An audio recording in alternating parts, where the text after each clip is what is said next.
Hi guys, so if you have a dog or especially a puppy, getting their energy out is tough. So I take my dog to the dog park. I try to do it every day, every morning ideally. The problem is that my dog specifically sheds a ton. Huskies are just known for that. And when I am traveling with the dog, I use the Norwex pet towel. So this is specially designed for pet hair and drying pets off. My puppy loves to get in the water at the dog park. And so what I love about the towel is while we're driving, the towel actually collects all of his little excess furs that are blowing around.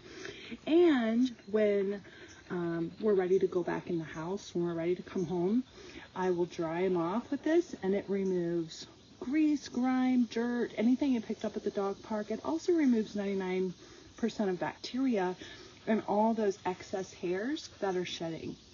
And I just love this after bath time too.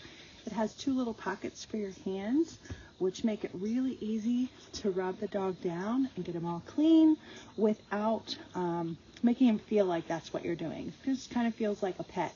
So I hope you guys have a great day. I just wanted to share this with you. It's today's life hack with a puppy. See you later.